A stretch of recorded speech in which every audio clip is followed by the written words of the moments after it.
Get ready to embrace debate. First Take starts now.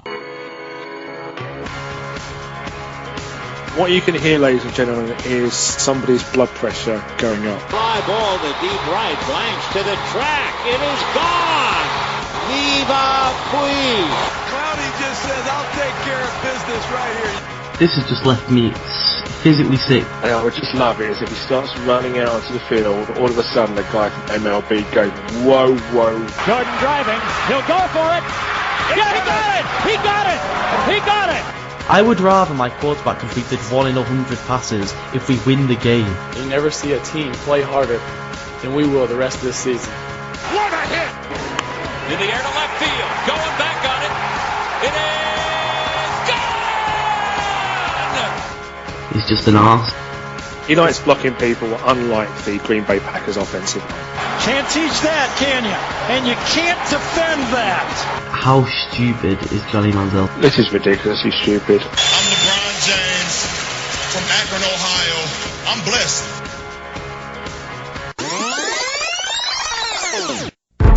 You're listening to First Take UK with Stephen Edwards, but first, Ollie Connolly.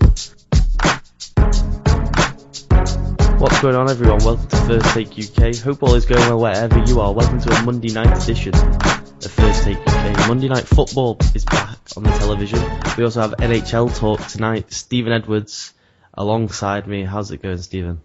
Really well. It's Monday Night Football, and this for me is, as much as I like Sunday football, I really like Monday Night Football because this, when we first had the NFL in the UK, it was more often than not, you normally have like a highlight show on a Sunday, and then they gradually started giving us Monday Night Football. So it became ingrained within me that Monday night is when football takes place. And the NFL now on the opening week of the season give us a double header.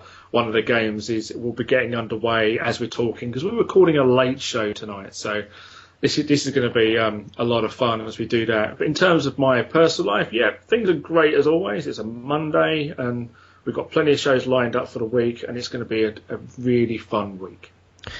You see, I'm doing okay. I've got 2 gripes straight off the bat to get out of the way. Number 1, no one has watched more Oregon tape than me this offseason. I'm convinced of it. Like, how many times do I have to say it? No one has watched as much.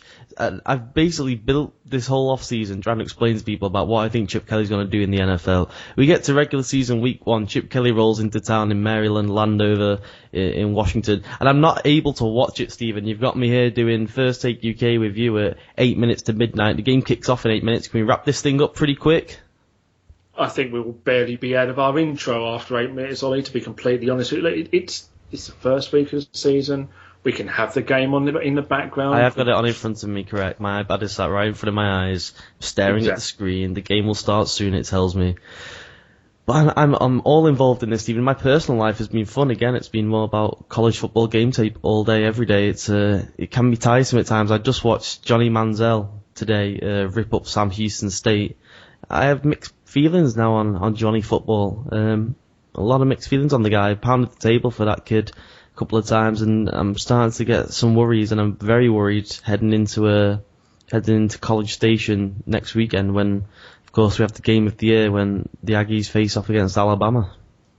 No, this is what this week's going to be a part of. I mean, this is part of what is for me, a great week of shows for us. And then we've got the Saturday game at College Station between the Aggies and that Nick Saban bunch.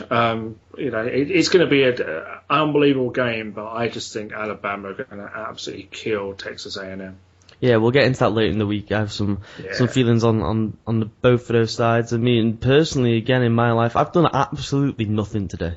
I mean, we're supposed to do a personal shout-out, Stephen Edwards. I mean, do you have a personal shout-out to give out today? Do you know what my personal shout-out is going to be today? My personal shout-out is going to be for my co-host. Oh. Because this is a guy that literally just sits there all day and watches college football tape, NFL tape. If there ever was a guy that's living the dream on this side of the Atlantic, it's Mr. Ollie Connolly. So tonight, my personal shout-out is to my favourite person up in the Cheshire's neck of the woods, Mr. Connolly. I salute you. You know what's great about what I do as well is that no one moans more than me about what they do, and yet I do it because I love it and because it's fun. There's probably every NFL fan in the country would like to trade places with me and be able to just sit down with a projector all day watching college football tape, and I do it and I moan about it non-stop. So it's a pretty sweet life. It is. My personal shout out, I don't really have a personal shout out. I'm gonna go with Uncle Ben, the rice company. I had some rice tonight. It was top stuff, Uncle Ben. Thanks very much. So this is it. So I do a personal shout out for my co-host, and I get defeated by a box of rice. Well, Uncle Ben's a top fella. I love that man. He's an uncle, clearly. Feeds his stomach. That's all he cares about. Again, a way to a man's heart is through his stomach. It's true. We have to get on to Matt Sitkoff from NHL.com in just a minute. A couple of things to note, Stephen Edwards, before we do jump there. Some housekeeping to get in order. Like us on Facebook now. We're on Facebook, Stephen Edwards.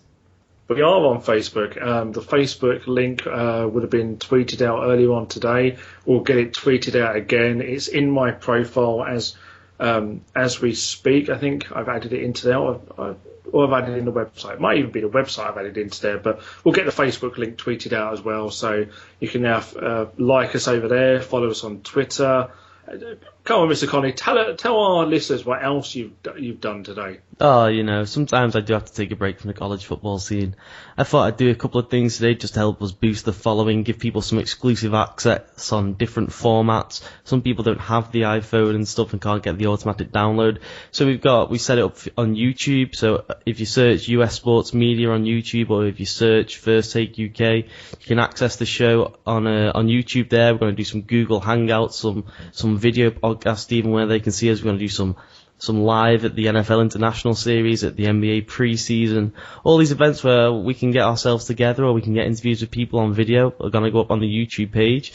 Also on the website, which is ukfirsttake.wordpress.com. By tomorrow it'll probably be just .com, but either way you'll get to there. It's got blog entries of all the shows. It's got polls up there that you need to go and vote on when we get the fan interaction going, who you're a bigger fan of, me or Steven. That's the current poll at the moment.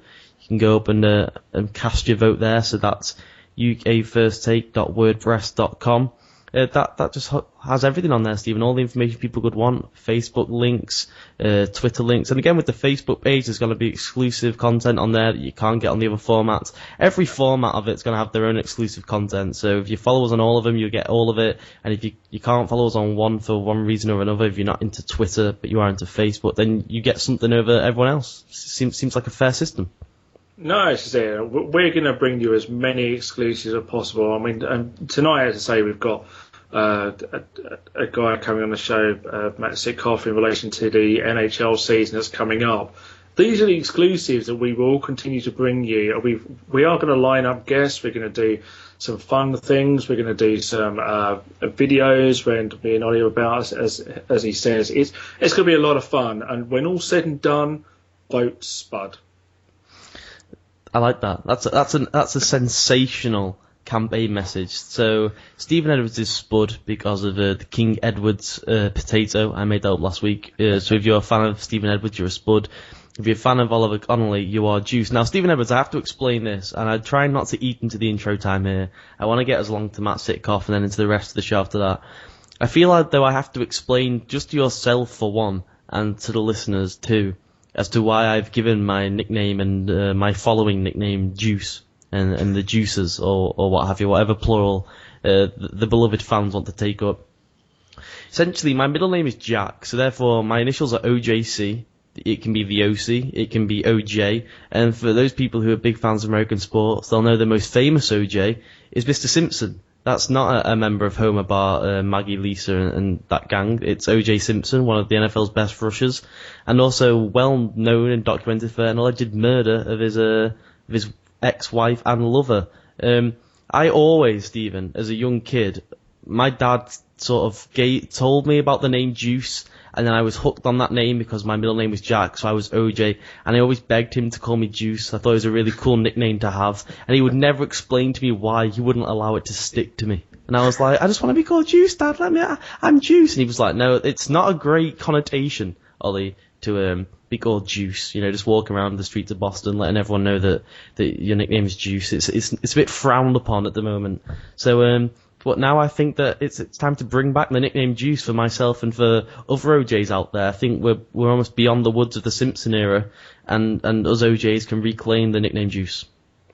Why not? So you've got all the big bowl games coming up later on. It'll be Spud versus Juice. Excellent stuff. Okay, so go up to ukfirsttake.wordpress.com, click on the poll there and vote for a Spud or a Juice of which one of us you prefer and which one's arguments you agree with best. Stephen, let's get then to Matt Sitkoff. He is a writer up at NHL.com. He works for the NHL Network. If you're not a big fan of ice hockey, as myself is not currently, in learning is how I classify it, Stephen. An ice hockey fan in learning is poor English, but it's the way I'm terming it. If you skip ahead about 35, 40 minutes, then that's how long the interview is, and you'll get the regular show at the back end of that. But even if you're not an ice hockey fan, sit through and listen to it. A, because you might become an ice hockey fan, and B, listen to how knowledgeable I sound, despite the fact I've never watched a live hockey game in my life. It's quite incredible. I think that's something to keep an eye out for. Even if you're not a hockey fan, it's worth listening, I believe, just for those moments where I sound like I know about hockey. This is it. I mean, it was a joy to behold, and what a wonder an autocue does. Joking aside, I hope everyone does enjoy the interview with Matt, because it was an absolute pleasure for myself and Ollie to do this interview, and we will certainly love to get Matt back on the show again to talk some more ice hockey. Okay, guys, we're delighted to be joined tonight. It's a pleasure for myself and Stephen to be joined by a guy who won the 2009 Sports Emmy for his work on ESPN's Sunday NFL Countdown and is now a segment producer for the NHL Network. It's Mr. Matt Sitkoff. Matt, how's it going, sir? Oh, it's going great today. We're have rookie camp starting. We've got training camp starting on Wednesday, and we're about 24 days away from the puck drop. So it's getting an exciting time in the hockey world. Matt, when did you get into hockey, and who are some of your favourite players personally of all time? Yes, I definitely got into hockey at a young age. I was lucky that everyone growing up in a Philadelphia suburb, everyone in my neighborhood was big hockey players. So after school, we would go down to the cul-de-sac and we'd lace up our roller skates and play hockey pretty much every day after school. And then it turned into more ice hockey, where I got to play throughout high school and travel hockey and college hockey. And yeah, and I think for me, there's always been a love for the game. Growing up, being in Philadelphia, you know, in the 80s, end of the 80s, we had players like Ron Sutter, who were some of my favorite players, and then in the 90s, Eric Lindros. I mean, how could you not love to watch this guy play hockey the way he just dominated, and created the power forward type of hockey we see a lot in the NHL today. So those kind of things always drew me to hockey, where then also when I was in college, I was able to work for the Philadelphia Flyers in their public relations department and be around the players and be around the sport on a daily aspect and really kind of know the stories. And it's really kind of one of those things that hockey player is always one of those players I enjoy being around because of the stories they could tell. And also because of the humble nature that they project out to the world. I'd noticed that you just mentioned Eric Lindros, and I just wanted to pick up on that because myself, I'm a Colorado Avalanche fan, so Eric Lindros holds a special place in our hearts as well because of the trade that obviously led to the Avalanche winning the Cup. From a Philadelphia point of view, what do you think Lindros' legacy is? Because I think some feel maybe he didn't quite live up to the expectations that he had. Yeah, I think for me, Eric Lindros really put Philadelphia back on the map. Now, I know he never won the Cup, and obviously that is one of those biggest things that a lot of players, that retired have not able to do, as we saw some just recently get in the Hall of Fame and Pavel Bure.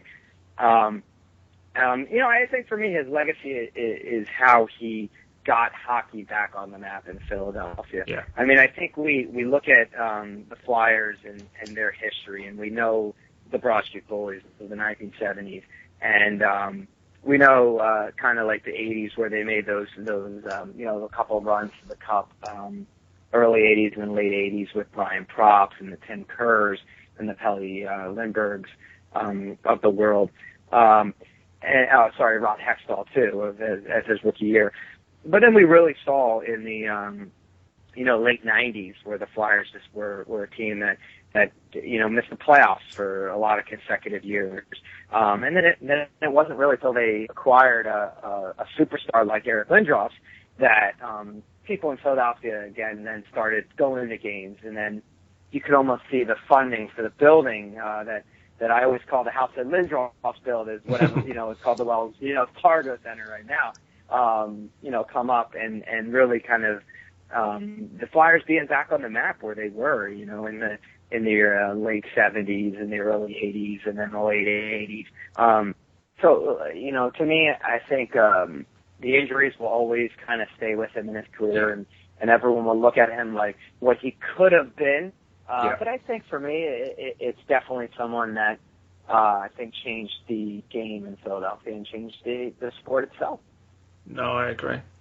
Matt, I'm fascinated by the story you said there of you working for the Flyers whilst you were still in college. That seems like a dream job to me. Enrolling in college, doing your studies and stuff in the weekend partying, and then working for a professional sports team. What was that like, and how were you able to swing that gig? Because I need some tips there. Yeah, I think for me it was it was definitely one of those dream jobs when you go to school in the Philadelphia area. You kind of push hard and hard. I started with the Philadelphia Phantoms. At that time, the AHL team was playing in the old Spectrum, while the other team was playing. The NHL team was playing across the street. So with that, I had a lot of the Philadelphia Flyers public relations staff, and was able to get an internship with them and do a game, and then move that to a game day staffer, in their public relations department. I think for me it was very important knowing that my career in broadcasting, where I was going to go, it's very important to know how to deal with organizations, and also know how, the inner workings of them, and know what is to be expected of the relationship between a professional team and a broadcaster. So I think for me it was a great experience to kind of learn both of those things, and as a true hockey fan and passionate about the sport, I think it was really great to kind of see that side of how a team is put together, and see them at practices and see them outside of community service, and see them outside of the realm of the rink.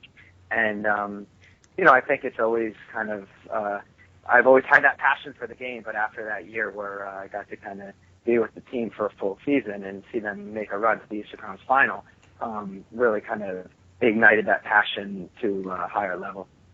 No, I mean, that definitely sounds like a dream job. I mean, fascinating stuff, mate, and I'm sure that myself and Ollie would love to do something like that. Moving on to the NHL itself, obviously one of the big stories over the summer was Ilya Kovalchuk retiring from the NHL and going back to Russia. What are your thoughts on that, and do you think it may very well lead to other Russian players going home to the KHL? Yeah, I think we kind of saw the writings on the wall a little bit when the lockout happened, and Kovalchuk was a little hesitant to come back after the lockout.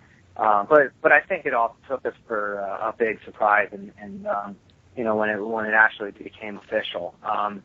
I think for me, it really puts the Devils in a tough situation, as they were a team that, let's not forget, which 2 years ago was in the Stanley Cup. Fueled by Kovalchuk, fueled by Parisi, fueled by Clarkson. These are guys that unfortunately the Devils had to let go because of financial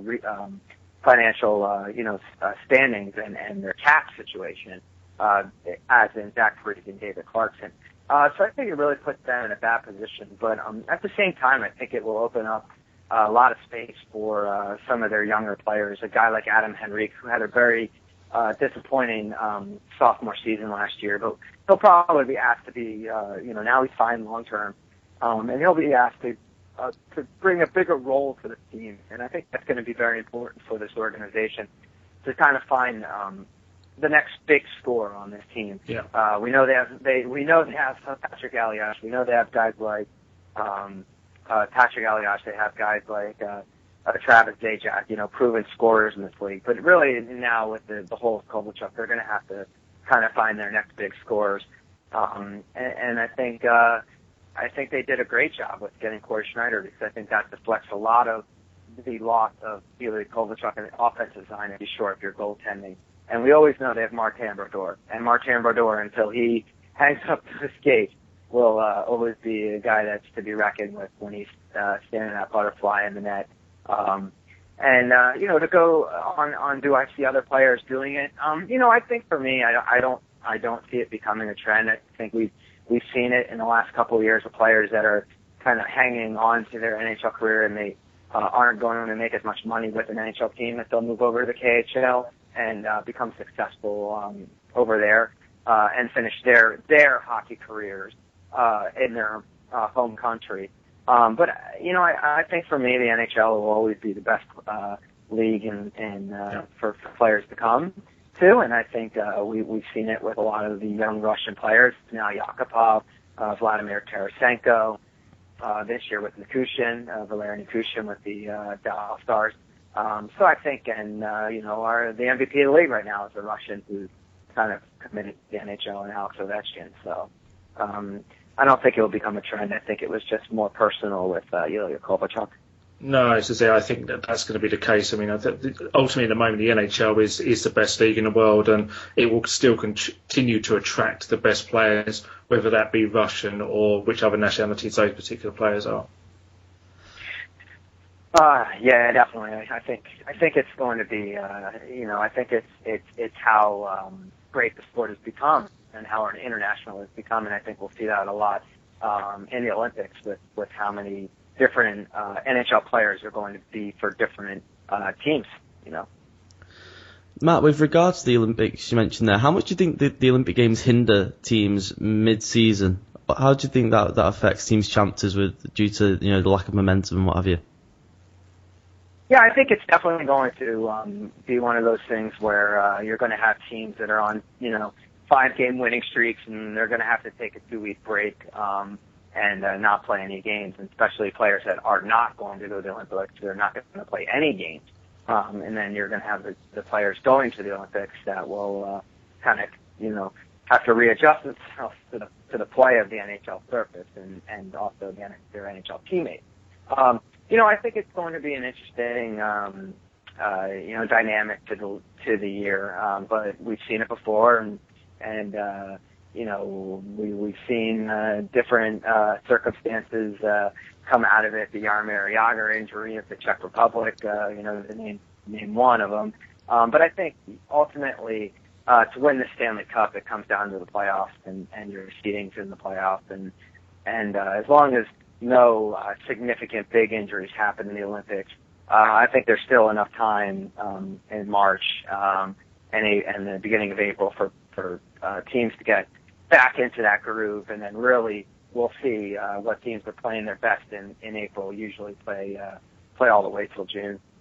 No, just to say, I think it's one of those things in the ice hockey playoffs. You can get hot over a 2-month period, and sometimes it doesn't matter what seeding you are, because you just seem as though you can knock off whoever's put in front of you, and we've seen teams go on those kind of runs. In terms of how the playoffs are going to stack up this season, we've seen an NHL realignment for this season. What are your thoughts on the realignment? Does it make sense to you, and are there any winners or losers? Oh, yes, I'm absolutely excited about realignment. I think that is the number one thing I'm most excited about this season. I think it's going to bring some great competition for those wild card playoff spots from either division, with the top 3 seeds from each division making it, and then those 2 wild card spots being a free-for-all, which is going to be really fun to watch, especially when division opponents are going to be playing each other towards the end of the year, obviously because they're going to be playing more games against your division opponents than the others. I think absolutely, obviously the winner of it is going to be the Detroit Red Wings. I think it's going to be very fun to see them in an original six division that includes Boston and Toronto and Montreal. I mean, that is just going to be such a fun division to watch. And then you add on that they signed Daniel Albertson, who now will be a division opponent of Ottawa. So I think Detroit absolutely is the winner. I've got to cover a lot of Detroit Red Wings hockey over the postseason last year, and you can really tell a lot of players when I talk to them about it.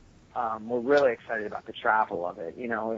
Trying to play some of those Pacific divisions, the Ducks, the Kings, the Coyotes, some of those Pacific teams on a regular basis. It definitely gets to you on the travel side of it, and especially when they're a veteran team up front. I think it's the travel side of it's going to be very very nice for them. And then the other winner I think would have to be obviously I think that I love that Metropolitan division. I think that's such a winning division right now. I really enjoyed that they kept the old Atlantic together with the Devils, Islanders, Rangers, Flyers, and Penguins, and then to add Alex Ovechkin and the Washington Capitals to that. It will go back to our old Patrick Division rivals with the Washington Capitals and the Penguins and the Flyers and the Rangers and the Devils and the Islanders. And I really do like the Columbus Blue Jackets. I think that's a very good upstart team right now. Having Jarmo Kekalainen as their GM and John Davidson as their president really have put together a great team. And then of course maybe the bottom dweller of it is going to be Carolina, but that's still a team that has Jordan Staal, has Eric Staal, Alex Semin, Cam Ward. So we're talking about big time NHL players. So I think that division is just going to be so fun to watch, and there's going to be some great matchups between some really big superstars in the NHL. Not to mention Sidney Crosby is in that league. No, this is it. I mean, I think that is, for me, the standout division. I suppose the only thing I thought about from a Detroit point of view is they're leaving behind some of their traditional rivalries, like against the Blackhawks and the St. Louis Blues, and that's, I think, for me, one of the big losses of this particular realignment.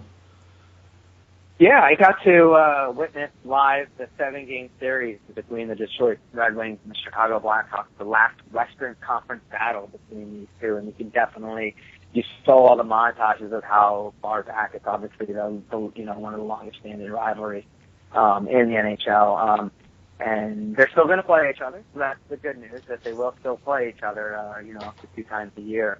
Hey, it might add another wrinkle to this great rivalry that they'll get to play for the Stanley Cup and someday. And we can only hope, because obviously it is one of the biggest rivals that we lost. But to go into a division with other original 6 teams like Boston and Montreal and Toronto, I think will. And then we have the Winter Classic this year, which is an original 6 division matchup now between Toronto and Detroit. So I think we're gonna. 5 years from now, we're going to kind of think, oh, wow, that is kind of good that they're playing these original 6 teams more often. Now, my biggest gripe in the entirety of US sports is the notion of the New York media, how big they are, how much power they have. But this New York media is really hyping up this Rangers squad for this year. Do you think they've got a realistic shot at the Cup, or is it just the New York media's hype? No, I think for sure they've got a chance at the Cup because they have this guy named Henrik Lundqvist, who is, in my mind, in my opinion, the best goalie in the NHL. I'm best looking, Matt. Let's not beat around the bush. What's that? I'm the best looking, Matt. Let's not beat around the bush. He's my favourite man. Oh, that is true. That is true. He is definitely the best looking player in the NHL. That is. There's no argument for me on that one. I've interviewed him a couple times, and I've definitely got lost in those Swedish eyes. I'm man enough to admit that. No, but I think for me, their division is definitely going to be tougher. Like I just said, I think Pittsburgh is the team to beat in that division, but I think that helps them in the fact that they're not going to be the team to beat, which, in the last couple of years, I think the moves they made, and obviously winning the number 1 seed in Eastern Conference 2 years ago, making the Eastern Conference final, and then adding Rick Nash on top of that made them a big favorite coming into last year. I think what's really going to kind of be interesting to see with them is all these players on their last year of their contract and what kind of motivation will it bring to them. Obviously, we won't see Henrik Lundqvist probably leave the Rangers organization, but they do have a good amount of them in, Gan Girardi and, Ryan Callahan and some of those big name players right there that are in the last year of their contract. One of their X factors has to be Brad Richards. They made the decision that, obviously it wasn't working with him and Tortorella. They brought in Alain Vigneault, and they want to see what this guy can do 1 year at Alain Vigneault before they really decide to buy him out or not. So I think for me, their top line is one of the best lines in the NHL. I think Derek Stepan, although is not signed a contract yet, is one of the top young players in this league that really is going to kind of, he built some really great chemistry with Rick Nash. And you add Carl Hagelin or Ryan Callahan or someone like that nature to that top line who both will be injured in the beginning of the year, but they're not going to be out the whole year. So I really love their top line. I really love their goaltending. I think Brad Richards, secondary scoring, from guys like Chris Kreider, from guys like Benoit Pouliot is really going to kind of have to be an X factor because we know they're not going to give up a lot of goals. And that's why they made this shift to Alain Vigneault, who's a more offensive-minded, coach instead of a defensive-minded, shot-blocking coach like John Tortorella. Because guess what? They have a great defense and they have a great goalie, so you don't have to really pay too much attention to that. You need to find ways to score goals. Right now, to me, they're not the favorite to win the Cup in the Eastern Conference. I think Pittsburgh holds that candle. So, to me, they're not the favorite, but I could see them at the end of the day making a push towards that top seed in the Eastern Conference.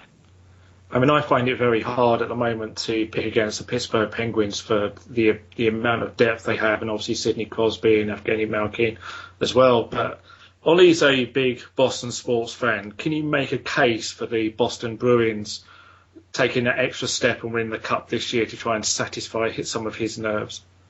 Well, I mean, I think the good thing about the Boston Bruins is you look at their top six forwards, and I would match their top six forwards up against any other team in the league. I mean, you replace a Nathan Horton with a Louis Eriksson. You replace a Jaromir Jagr with a Jerome McGinley. I would say that's a win. I think that's a win for them. And a Tyler Seguin. I think obviously maybe more Jerome McGinley is replacing Tyler Seguin. Let's put it that way. But I think for them, Tuukka Rask. I mean, let's this guy has just really kind of proved that he was the goalie of the future for this organization, and seeing Tim Thomas, Stanley Cup winning goalie, leave this organization and have a faith in Tuukka Rask has really paid off. And the Finnish goalies situation right now in the NHL is just unbelievable. Even though today we're celebrating Mika Kiprusoff, probably all-time great Finnish goalie leaving the NHL is really great, and it's led by Pekka Rinne, and it's led by Tuukka Rask right now. I think he's the real deal. I think, their defensemen are very young, but are growing into those roles. I mean, Dougie Hamilton last year, we saw during the regular season, was one of the best rookie defensemen.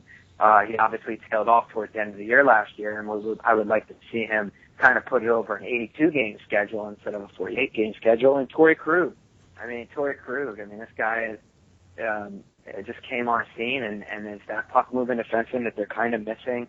Beyond, Zdeno Chara, because they have some really good defensive defensemen in Johnny Boychuk and Adam McQuaid and Dennis Seidenberg.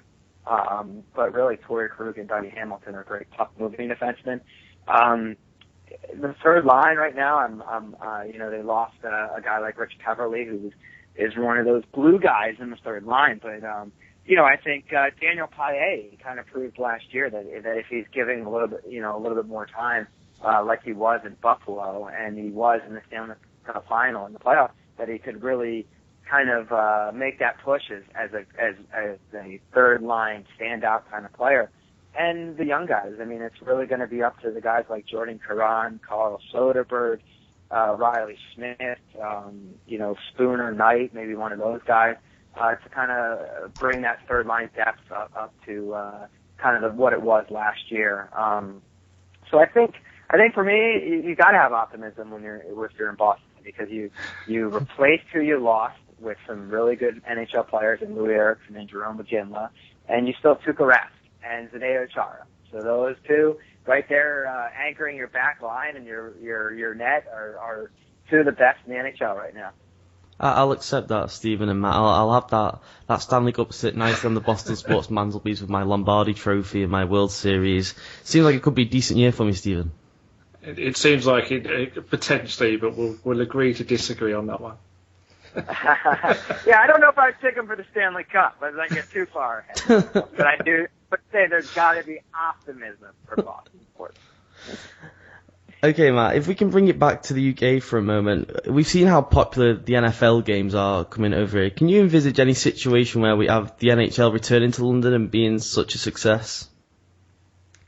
Yeah, I think so. I think obviously we've had games with the Kings and Ducks. What was that, 4 years ago at the O2 Arena, and they did very well and had some success. I think the international feel, the premier games which we had up till this year. Obviously, we did not have them in a lockout shortened season. Are very important, and I think it could. I mean, I think there always is a kind of international feel to the NHL. There always will be, knowing that Canadians and Swedish and Finnish and Russian and Czech Republican and Slovakian players are the superstars of the league and nowadays. And winning Stanley Cups and leading teams to Stanley Cups. So I think there's always going to be an international feel, and there's always going to be that open dialogue between the NHL and the international draw between it. No, I mean, we would say you'd love to have the NHL back over in the UK. I mean, we have the NBA over here as well. And just touching on international flavour, I know we've talked about the Eastern Conference, but there's one particular guy I wanted to mention to yourself, Matt, because he's coming back for his 21st NHL season. What do you think of Timo Solani? I mean, for me, he's one of the great players of all time and continues to defy the odds by playing at a very high level in the NHL. But what are your thoughts and some of the, around the league, what other players think of him? I mean, Timo Solani, I mean, I can't even put into words what he's meant to the NHL. And how excited everyone was, when he announced that he is going to come back for another season. Because it's hard for me to imagine the NHL with Timo Solani at this point. It's going to be a interesting day. It's like when Nick Lidstrom retired. It's hard to kind of think of the NHL without Nick Lidstrom, and it's going to be kind of a similar feeling with Timo Solani. Yeah, I mean, I think for me, he's obviously going to go down as one of the best NHL players of all time. I think for him to perform at this high level for so many years is a real testament to him as an individual, of how well he trains, how well how much he puts into off-season training, and how much he puts into a proper diet and some of the stuff that he's always talked about. I mean, it's just so funny to think that this guy, was a teacher, a kindergarten teacher in Finland before he decided to play some hockey. I'm sure he was really a great teacher to his kids, but I'm really happy that he decided to come over to to America and play NHL and play in the NHL. I mean, it's just so hard to put into words what this guy has meant to the NHL and to Finnish players. And really, we sat down with Tuukka Rask last week and we asked him about Timo Solani, and you could see his eyes immediately light up. And any Finnish player that you ask about Timo Solani, you see their eyes immediately light up.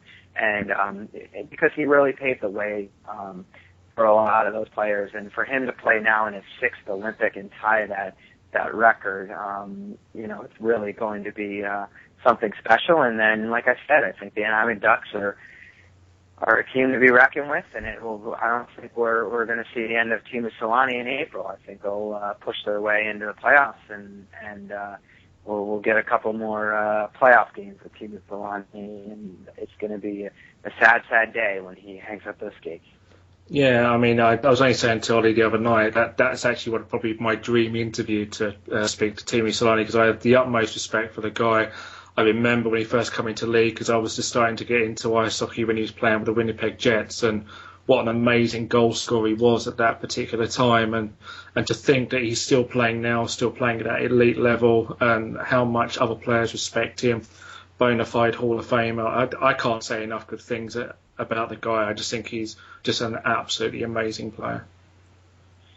Yeah, I mean, I hope this year he brings out that throw the glove up and shoot the glove like he did for the 76 goals. That would be fun to watch. Now, Matt, believe it or not, there are actually fans over this side of the world who don't just have an interest in the sport in terms of their team and their NHL franchise. They're also massive fancy hockey fans as well. They have a massive interest in fantasy hockey. We've noticed you've been doing some rankings on NHL.com recently. Everyone should go and dig that up and read Matt's stuff on NHL.com. Bit of promotion from ourselves there towards you, Matt. And I know my good friend here, Stephen Edwards, is dying to talk to you about some NHL fantasy. So I'm going to let you take this one away, Stephen, with some thoughts on fantasy hockey. No, that's brilliant. And we noticed you did an article around the top 40 left wingers, and you've chosen Taylor Hall as your number one pick. Just wonder if you could provide some insight for our listeners why you would take him over, say, a Daniel Sedin or a Chris Kunitz. Yeah, I think for me it was a very tough decision, but I think for me I think Taylor Hall. This is the year that we finally see him be, the guy that you really can count on to be a consistent scorer. I think we always kind of worried about his injury. We always worried about his injury past. But last year he played 45 of the 48 games. He missed 2 because of a suspension, so really he only missed 1 game. So I think the first pick of the 2010 draft is I think he had his breakout season last year, finishing 9th in scoring. But I think this year is we're really going to see him kind of bulk up those scoring standings and maybe even finish in the top 3 or top 4. I think he's a very clutch player, which really helps you in fantasy. I mean, he has 15 career game-winning goals, which is 18th most in the last 3 seasons, which is not that bad. And of course, the best on his team in those last 3 seasons. And power play points. I think everyone in fantasy hockey knows how important those power play points are, and you need to have those guys that are really successful in both even strength but power play.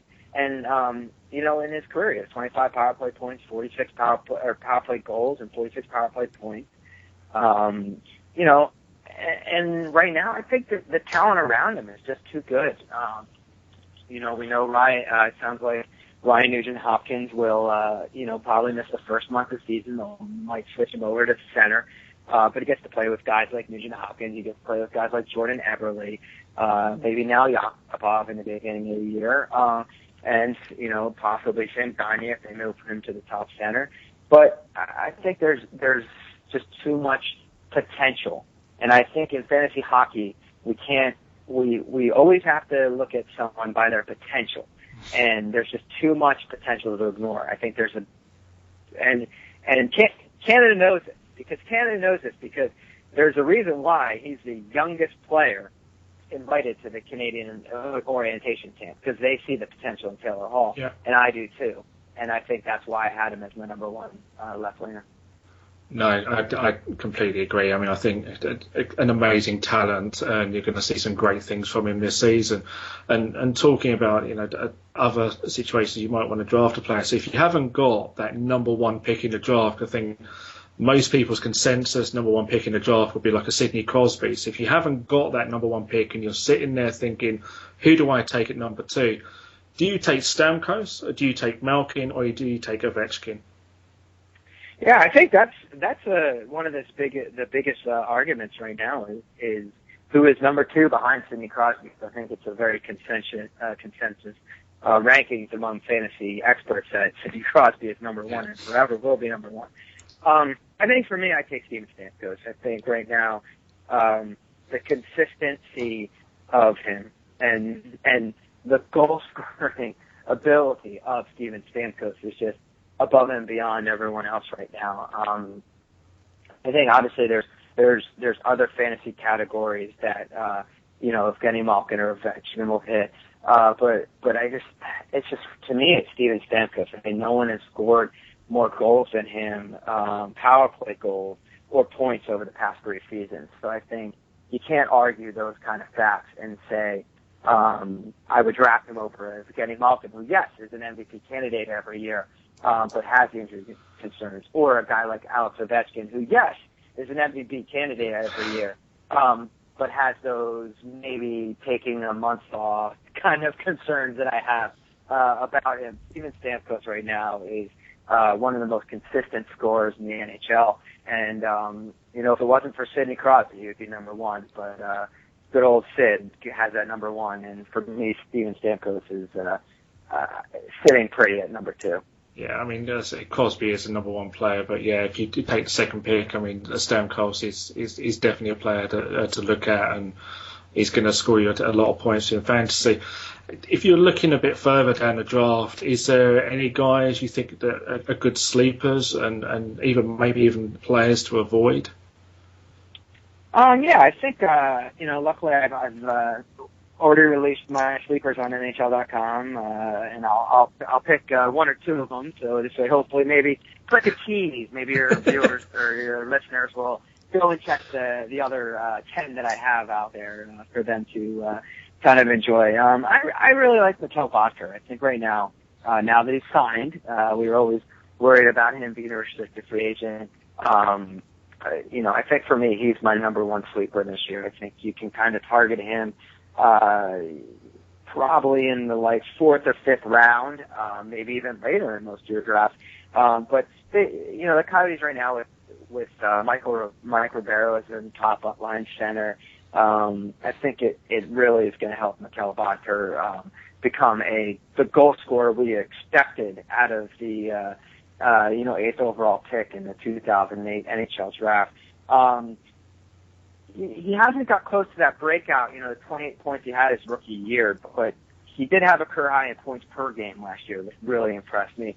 And the other thing that impressed me, he played the most minutes of any Coyotes forward last year, 886 minutes last year. So we know that Dave Tibbett trusts him in every situation. Yeah. And when Dave Tibbett, one of the best coaches in the NHL, trusts you in every situation, you're a good player. And I think we know he's a good player, and I think this year is finally the year where the ability will now equal the stats in a fantasy hockey.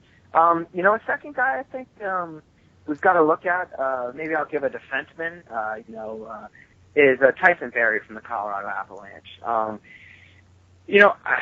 think we've got to look at the Colorado Avalanche and what they've kind of done in this offseason with Nathan MacKinnon being drafted first overall. And I think they're really lacking in defensive scoring ability. I mean, Eric Johnson has 59 points the past 3 seasons to lead the Colorado Avalanche. To just give you kind of a comparison, Erik Karlsson in that same span has 137 points. So if you're a fantasy hockey fan, you're not thinking of the Colorado Avalanche as a place to get goals or points from the defenseman. But I think Tyson Barrie is ready to take that role. I mean, the 22-year-old, led Colorado in points last year with 13 and only 32 games. Now let's think of him now in a full year with a Landeskog or Ryan O'Reilly and Nathan MacKinnon. Patrick Waugh, who's he's going to be an offensive-driven team. I really, really like Tyson Barrie. Maybe not as your number 1 defenseman. I think there's definitely defenseman that I would target as your number 1 defenseman, but maybe as your number 2 defenseman, you could get maybe in the 8th or 9th round. I think those are two guys that I really am high on. And obviously, like I said, NHL.com or at Sitkoff NHL, my Twitter, and you can find out the other 10 that I'm really in love with this year for sleepers. Now, what we'll do, Matt, is we'll tweet out the link to that article. So I've actually got it up in front of me now. And what we'll do is that'll give a bit of an insight to some of our fans when they're coming to do their NHL drafts. What more can I say, Matt? But it's been an absolute pleasure having you on the podcast. And, just want to thank you for the time you've been able to give to us today. Please, can you just repeat to our listeners where we can actually find you on Twitter? Yeah, at M Sitkoff, NHL is my Twitter handle.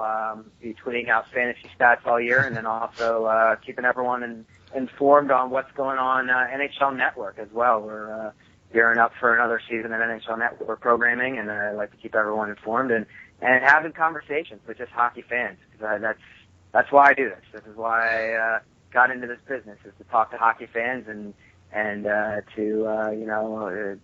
that's the great thing about Twitter is having conversations about hockey. And thank you guys for having me on. This has been a blast. And anytime you guys need me to talk some hockey, I'm always there. No, I appreciate that. And we'll certainly look to have you on again because that'll be absolutely great. That'd be great too. Let me know whenever you guys need me. Thanks Matt. Again, Matt, and appreciate your time. And as I say, it's been an absolute pleasure talking to you. Thanks. You too, guys. Talk to you soon. Take care, Matt.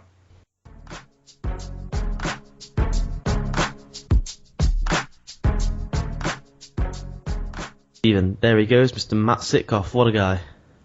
Absolutely brilliant. And I hope he's provided some insight into what might happen in the Eastern Conference this season, answered all of our questions and more than what we had. And then he also talked some fantasy hockey as well for anyone who's looking to get into those particular leagues or currently doing those leagues as we speak. So hopefully he's provided some insight. Some of the links we talked about on the interview, we will get those tweeted out as well, and look forward to working with Matt again in the future. Yeah, he really was a great guy. I'm close, Stephen, to putting him right up there with the best interviews and most favourite guests we've had on the show thus far. I mean, I cannot look past Ricky Pearce in terms of the calibre of the guest and the coolness of the man. He was, again, him, Morpheus, Will Smith. He's in that sort of upper echelon of cool men in my eyes, and I got to speak to him. He was excellent. Matt gets right up there for me with the Nick Ruffin. I think that's my second tier. As much as I love Chuck and the other guys that come on, Kevin was a great guest as well. It was just a coolness factor, and he seemed to enjoy it himself, is what I enjoyed. Yeah, I mean, Matt's a very passionate guy about hockey, and you can tell that it's been ingrained within him growing up, and for him to be able to do a job that revolves around the NHL and watching games is just, well, you know yourself. It's just absolutely brilliant for him, and you can see, you could hear it in his voice, and he was an absolute pleasure to talk to. All right then, Stephen Edwards, let's get into the show proper. It's what the people have come listen to. The people that have skipped forward now are looking for some genuine sports debate, some actual sports talk here at UK First Take. Stephen, let's get into this. Let's kick off with the Sunday night games in the National Football League last night. We touched on last night's show that we did, which was post-evening games. We touched on all those games there, so if you're looking for some analysis on those games, we actually did a show for you last night. Go and dig the last show up for some analysis on the early games yesterday.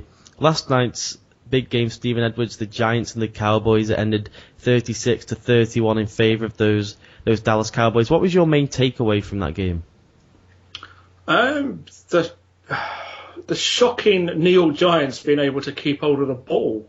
I mean, they committed, I think, the turnovers on their first three possessions, I think it was, in the end. I mean, the Cowboys, got out to a lead and managed to hold on at the end of the day. And they had a couple of scares with Tony Romo and Des Bryant. But I think that's for me is a big one, is that the Giants couldn't keep hold of the ball, and it eventually led to David Wilson being taken off the field because I think he fumbled twice in the early going. So, yeah, I mean, not a great showing for the Giants at all on the ground, but I think in the air they was absolutely fine. Eli Manning was able to find his wide receiving targets, and and that looked absolutely spot on. So I've got no major concerns about the Giants, but I think the Cowboys have still not really done enough to convince me that they are potentially the team to beat within the NFC East. And if it hadn't been for the poor start by the Giants, I think maybe the Giants would have maybe edged this game.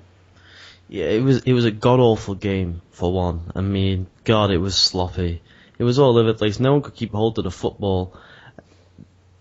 The Cowboys should have shellacked the Giants. They really should have done. You commit 3 turnovers in your first 3 drives. You know, some of that was on the defense. I think Monty Kiffer's done an unbelievable job with this Dallas defense over the preseason. He talked about fitting, round pegs in square holes. This team should not fit his system. They've moved completely from what was a 3-4 under Rob Ryan to this 4-3 Tampa 2 style under Monty Kiffin without having any cap room to make any moves for players in the free agency, without using any of their top-end draft picks on guys to bolster the linebacking core and the front of the Dallas front. They've done an incredible job there on the defensive side of the ball. When you think that the offense was what was raved about coming into this season, they got Des Bryant, people like Chris Wessling at NFL.com saying Des Bryant could be the league MVP, Jason Witten's there, Miles Austin appears to be fit. People were asking if they got the run game going, this could be a top 5 offense in the National Football League. So my main takeaway was just how good the defense looked. This is a team I think that could be led by this defense this year, but on Monty Kiffin's extremely old shoulders, along with Sean Lee and Butler in the middle, who were just absolute studs. If the guys that they've drafted at the back end, the Claibornes and the like, can get their stuff going in the secondary and not just get creamed like they did do in the second half, this can be a seriously good top 10 defense that could carry the Cowboys a long way. That is an incredibly tough division with some scary good offensive schemes coming into the year. You look at playing the Redskins twice a year, playing this newfangled Eagles team twice a year. So the defense is going to have to step up within the division, and I was just mightily impressed again with the intensity on defense, the ability for everyone to rush to the ball when it was in play, the ability to force and create turnovers and collapse the pocket. Everything about them on defense just screamed excellent to me. And in a game where they conceded over 30 points, it seems shocking, but it's the way of the modern NFL, is that a defense can be good if they're forcing those turnovers and if they're just having an impact on the game rather than just keeping the scoreboard down. Yeah, I mean, this is a team that's going to try and create points off of turnovers, and I think if they can play at a consistent level, then its defense could be looked at. But I think a little bit of a worry there for me is the Giants managed to put up 3 receivers with over 100 yards each, and so I think they're going to have to do a lot of work around creating those turnovers. I think that they're still somewhat lacking in their pass defense, and they can still be lit up. But they're going to be an interesting team to watch as the season goes on. And thankfully, from their point of view, they have overcome the scares that came out of that game for Romo and Des Bryant. I mean, Miles Austin had a good game for them as well. I'm not surprised the Cowboys won. I think that was a general consensus from some of the preview shows I watched yesterday that the Cowboys were going to come out on top on this game, and had they taken advantage of the mistakes that the Giants had, then it should have been a bigger score. They kind of let the Giants hang around in some respects, which they really shouldn't have done, and could have really paid for it right at the end. Yeah, they should have closed this game out in the first half easily with those 3 turnovers. You mentioned David Wilson, like you said, he fumbled the ball twice in the game. He also fumbled, if you remember, on opening day last year, which got him in Tom Coughlin's doghouse to like the last 5 weeks of the season. He benched the kid, one of his top round picks, for a good length of time last season. How long do you think before we see David Wilson back in the lineup again then? 2 turnovers this time, 2 fumbles, benched last year, benched again last night after the 2 turnovers. Does he come straight back in, or do you think Tom Coughlin's going to do what he did last year and make sure this guy can prove he can keep hold of that ball in practice? Well, I mean, from what I gather, the Giants are actually starting to work out a couple of different running backs. So I think that would be a warning sign straight away to David Wilson that maybe the Giants are not completely 100% convinced that he is the guy that they're going to go to over the first few weeks of the season due to the injuries they have had at that position. So I think he needs to be a bit wary. Do I think that he won't be the starting running back in week 2? I think he probably will be. but I think he's going to be on a little bit of a short leash, that if he makes another mistake and doesn't perform, then he's going to be pulled out of there. But I think the Giants want to just give themselves a little bit of an insurance policy just in case Wilson can't get the job done. Yeah, I agree with that. I think he's just going to go to even more split carries, which is just going to, compound that notion of people who thought he was a real great fantasy sleeper to pick up in fantasy football. They're going to go to the split carry system with Brown there. They tried out Redmond, who I thought that they should have just picked up straight away as quick as possible. He's now re-signed with the Steelers, so they missed out on him. I think they should make some moves. I think they should look around and see what's around for, a 7th or 6th round pick to just flip that for a third string running back and just have a constant rotation of them until Wilson can prove that he can carry the rock often enough where he's not fumbling the ball. The guy can break away and take it to the house like few people can in this league, but if you can't keep hold of the ball, I mean, this whole Giants offense is predicated on, establishing the run, getting the play action going where you can hit Cruz over the middle or you can hit Nicks deep. It's just the way the offense is set up. So they need that bell cow running back who can just carry the rock for them, a good number of touches a game and drive into opposition territory. I mean, you start to wonder now about why on earth did they let Ahmad Bradshaw walk out and go to Indianapolis?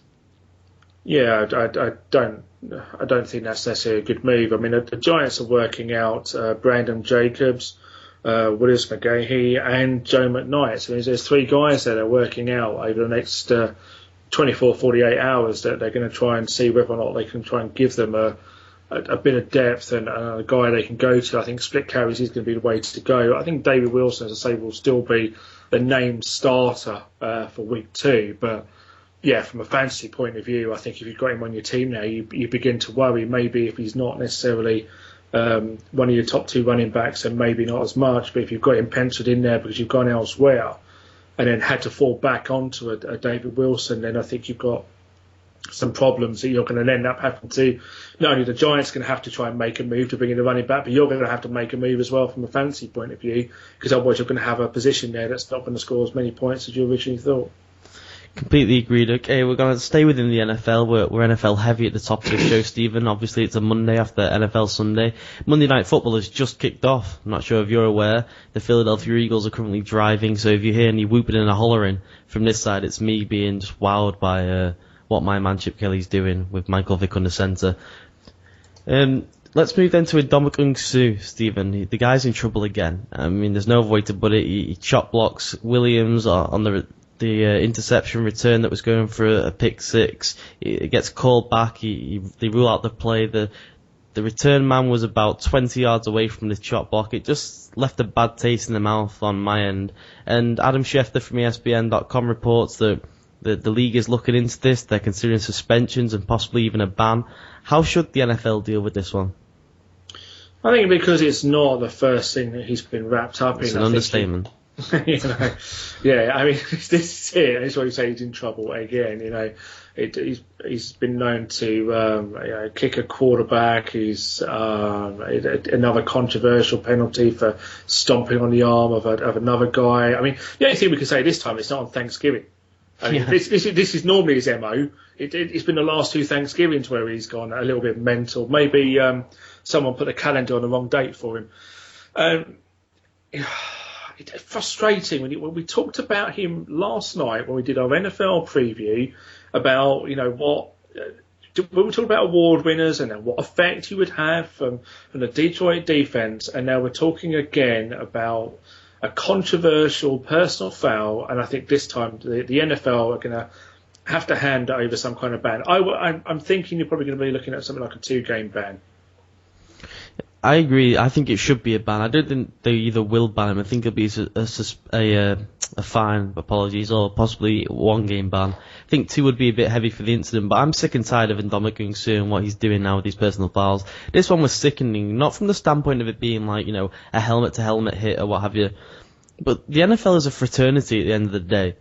These guys are so interchangeable in franchises. They all understand that no money in the NFL is guaranteed other than the signing bonus. You can get cut at the drop of a hat. They don't care as an entity. They'll just kick you to the curb. They've got no interest in, helping you out in life. So whilst you're in that league, if it's a 2, 3, 4 year stretch, everyone has to try and make as much cash as possible at the end of the day. Yes, they like to have long legacies in the NFL, but at the end of the day, Stephen, and I hate that cliche in sports to say at the end of the day, but it does boil down to cold hard money for these guys, to put food on the table with the God-given talents they have. And to do what he did is just so reckless, and it's just so against the internal code of the NFL, and particularly the players. Not just the chop block, it happens all the time, and taking people out by the knees. It does happen at the line of scrimmage, like in every game. But the guy's 20 yards away, would you say, from the player that he's apparently blocking for? It just made no sense. It was just, I thought it was disgusting. It's just something that, if you're another player watching that, then they talk about the fear factor in Detroit, intentionally having, this big time front line that's supposed to be intimidating. You can end someone's career or end their season there, and then he gets cut up on IR, he doesn't get the amount of money he should be getting, because you've been senseless enough to try and take the guy out cold-blooded in the middle of the field. Yeah, I mean, apparently they had a conversation around this particular incident, but even John Sullivan, the Viking centre, came out and said he was really surprised he didn't suffer serious injury on the play, and said how bad it was. But I mean, he kind of tried to make an excuse for it that players get caught up in the play sometimes, and things happen, but I don't think you can lay that at this door. This is not a nice thing to see. And again, it's the same guy we're talking about. This isn't a one-off. It's now the third year in a row where he's been caught up in one incident. And I think, a couple of game ban would suffice for me. I don't think it should be anything more than that. A fine as well to go along with it. And let's just call it a day. And hopefully he'll learn his lesson. And that will hit Detroit quite hard. Yeah, he won't learn his lesson. I honestly believe that. I think the guy's almost out of control on the football field. He's awful at the moment. His attitude stinks with regards to football. He's just reckless, and he's reckless to the point where he's really, gonna injure someone and could potentially end a career. I completely agree. I mean, he got 2 games for the stomping on the Packers offensive line, and he got I believe a fine for the kick in the groin on Thanksgiving. I mean, for me, the NFL have got those wrong for a start anyway, but that's a story for a completely different day. But I think this one, you've got to look at it from a point of view, this is the third incident, and that for me was what more leans it towards a 2-game ban and maybe the 1-game ban, is that literally it's that accumulation going along. I know we should be looking at every incident completely individual, but so you've got to take into account a guy's history, and especially when you've got things that are mounting up.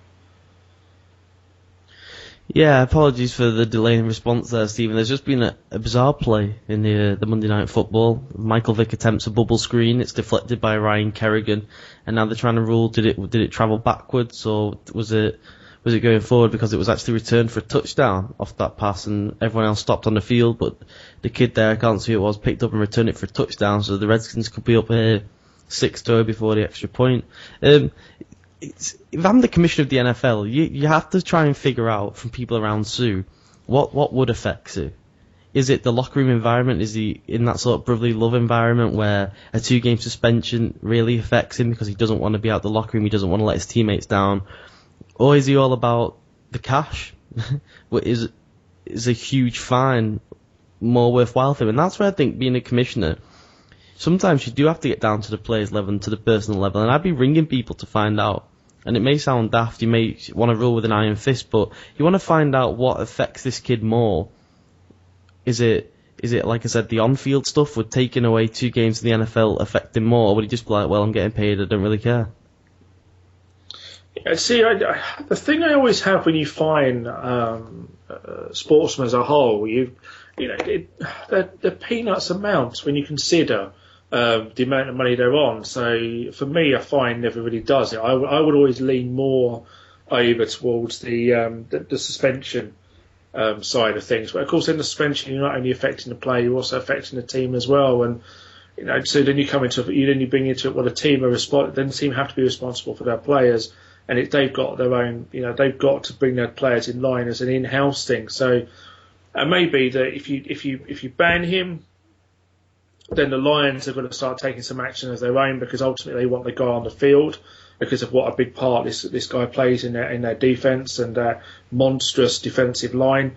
And if they don't do that, then they're going to continue to lose this guy more and more time. Because I certainly don't think, we talked about potentially, whether he may change, and I suggested that out there, but my gut feeling is this guy won't change. We're going to be talking about this guy with various other incidents. So at what point will he take it serious enough that he thinks, right, okay, no, I can't do it? Okay, we'll make that the poll question for this evening's show, Stephen. So at ukfirsttake.wordpress.com, we'll have up there the poll question. What would you do with Ndamukong Suh? Would you give him a fine? Would you give him a suspension and let us know how long you would suspend him for? Or would you do nothing at all? We'll set that as the poll question, as we will do for every single show we do. Stephen, let's stay within the NFL and let's go to my beloved New England Patriots. Story coming out today after a rough start of sorts, Stephen, would you say, from the Patriots yesterday? It wasn't vintage Brady and company. Shane Vereen wanted the highlights. You know how much I love Shane Vereen, and I've been trumpeting him all off season. He was potentially the best player, I'd say, pound for pound on the ground and through the air as a receiver as well. He's fractured his wrist. He's had surgery today. They've ruled him out for, they've said, is up to 4 weeks. Anything before that would be near miraculous. How big of an impact is this on the Patriots and Tom Brady in particular? It's another weapon gone, and I don't know what seems to be going on with the Patriots this season. You've got, it all started obviously in the off season where things went a little bit pear-shaped, and then obviously you're sitting there, you're waiting for Gronkowski to come back, and there's some uncertainty over the wide receiving corps because they're deemed to be no-name players. And I know you're very high on Vereen, and rightly so, because he is a vital point of that offense from Brady's point of view. And now where do they go? I mean, Vereen's going to be out for 4 weeks. They're going to have to go back to Ridley as their main guy in the backfield. And also, I think moving on from that, I think also Zach Sudfeld has got an injury as well. So the injuries are beginning to mount up for the Patriots. Vereen is just another one that's a part of that. There are more injuries as well, and I think if you can get yourself into the New England area, probably round about week 4, and you're walking around about the stadium, and somebody throws you a ball and you catch it, I think you might just be invited in if you're free. Yeah, I agree. They're dropping like flies, like you said, Stephen. This one worries me more than others because it's difficult to be able to just go and find another guy for the next few weeks who can replace what Vereen does for this offense. He's the dynamic guy. They haven't got an explosive playmaker on the outside. They're hoping Dobson can be a nice possession receiver. Josh Boyce might be able to offer some change of pace.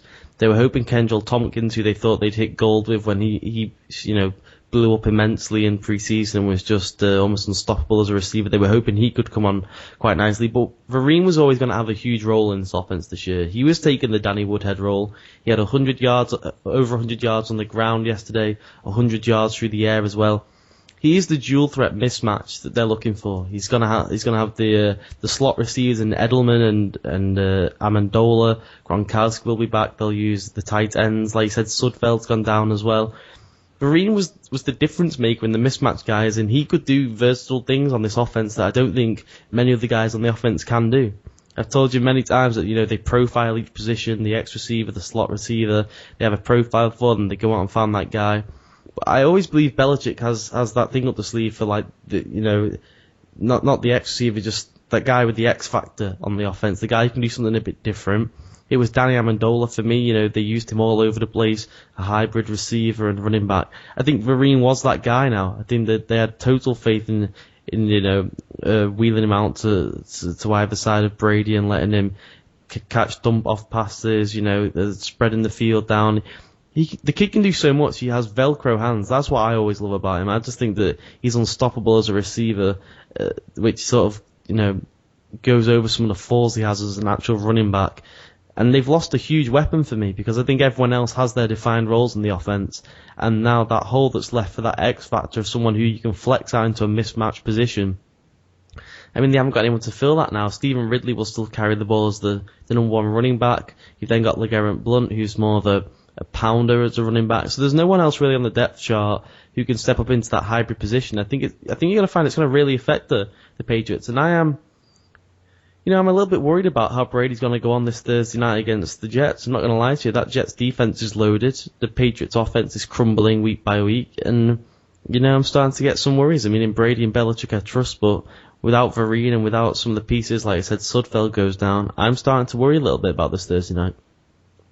I don't think you've got anything to worry about Thursday night. I think the Patriots are going to win that game. Brady will find a way to make that happen. And you're right what you say about Vereen from catching the balls out of the backfield. It's been one of Brady's best weapons ever since he came into the league, and he likes to be able to do that. And if you're striking with a running game, you're not getting those 4 to 5 yards of carry consistently, then there's no problem in trying to get those 5 to 6 yards on the ground by means of passing rather than running. And that's what teams do utilise when they do struggle potentially with a running game. And it's something I'd like to see the Dolphins try and do a lot more and get that running back catching the ball out of the backfield for that kind of yardage when they can't run the ball on the ground. So, yeah, Vereen's going to be a big loss for the Patriots, but I still think they're going to have enough to win this. We talked about the Patriots season not getting off to a particularly great start on week one. It was very sloppy. But again, the Patriots do what they do best. They still find a way to win that game. And I still think that's going to be the same on Thursday night against the Jets. I don't think no matter how badly they play, Brady will not let that team lose a game that they shouldn't be losing. And that's one thing I think Brady will, more often than not, against the teams he should beat, he will come out and beat those teams. And he does that better than anyone else. Yeah, I think in the short term it's an effect. I think that maybe against the Jets they'll be fine. I think that the next few weeks after that they might lose one game that maybe they should win just because the offense won't function as it should do. Not that Vereen's the main focal point of the offense, but he is that key X factor for me that can do something a bit different in the mismatched game for the Patriots. I think long term it's going to be absolutely fine. I still have complete confidence in going to the AFC Championship game. It's just in that short term where they might drop a game where maybe they shouldn't have done. I think long term for this season they'll be absolutely fine. I don't think it's too much to worry about. The guy will come back when he's ready, and he'll continue to ball like hopefully he has been balling for the last couple of years. I mean, the thing is, it's like everyone else with the Patriots. I think you've got to take into consideration that you can just kind of coast along within that division and win it. I didn't see enough from the Dolphins yesterday that are going to make me think they can come out of nowhere and challenge the Patriots for that divisional crown. I'm still on an 8-8 bandwagon because of how many problems they particularly got. So I think if the Patriots are sensible with Gronkowski, with Vereen, and it looks like say Sudfeld has got a knock, and I think he may very well be doubtful for the Jets game because it's such a quick turnaround. Just bide your time with these guys. You've still got enough there to win these early games, and just let these guys come back when they're good and ready. Yeah, I completely agree with you. I mean, Ryan Tannehill, I tweeted earlier, I think he had a really good game, Stephen. We'll continue that talk, I think, off air. I've got some good points on Ryan Tannehill. I thought he played very well. All right, then, Stephen, moving on from the NFL for the time being, the game's currently underway in Washington. They lead 7-0 over the Eagles. That Chip Kelly offense looks unstoppable. I'm just going to say that right now. It's so electric. They're using some sort of colour scheme system. I'm not sure if you can see it, Stephen. Some sort of weird 3-pronged sort of cardboard cutout thing where when they flash the colours it equals the play, which is an interesting one I've never seen in the NFL. Anyway, getting off point, moving back to sport then, we're going to talk about baseball. Major League Baseball has decided to have the Mets and the Blue Jays play 2 exhibition games. That's your New York Mets, Stephen Edwards, playing 2 exhibition games next spring in Montreal. Major League Baseball is starting to get this sort of whole international thing right for once, Stephen. And what does this mean for the future of the game within Montreal? I think it's a tricky one. I think the first concern that I would have is that what particular state is the Olympic Stadium in? Because the last time I saw pictures of the Olympic Stadium, the roof was collapsing. So there was always a problem with the roof was, had holes in it and everything else like that. I mean, we all know what happened with Montreal is that they went and got the Olympic Games. They completely overspent on it. It basically bankrupted the city. So from 1976, when they had the Olympic Games, they just literally just bankrupted it. And the Expos played within that Olympic Stadium up until 2004. They were probably the biggest victim of the 1994 baseball strike because they had the best team on the field at that time. Arguably, probably the favourites to win the World Series that year, but obviously it was all cancelled due to the strike. And then eventually the Montreal started trading away one player after another, and eventually it led to the Expos moving out of Montreal to become the Washington Nationals as we are. I think a lot of Cinderella fans would love to see a team back in Montreal if that was possible. I'm not 100% convinced this is where we'll go with it. I would love it to be this way. I think if the Olympic Stadium is in a playable state, which obviously it's got to be to hold 2 exhibition games there, then I think it's great. It's nice in the way that the Mets are going as one of the 2 teams because they were the team that were in Montreal's division at the time that Montreal left Major League Baseball to move up to Washington, and obviously then you've got another Canadian team playing in there in the Toronto Blue Jays. I'd just be interested if there are any listeners who are or were Montreal Expos fans, what they think of having these games there and what it might mean. Are you not happy that Major League Baseball's gone back in there, just an exhibition game, but nothing else? I'm not convinced this leads to anything bigger for Montreal, but I think it's nice that they're going to have a couple of exhibition games there because the people of Montreal have missed baseball.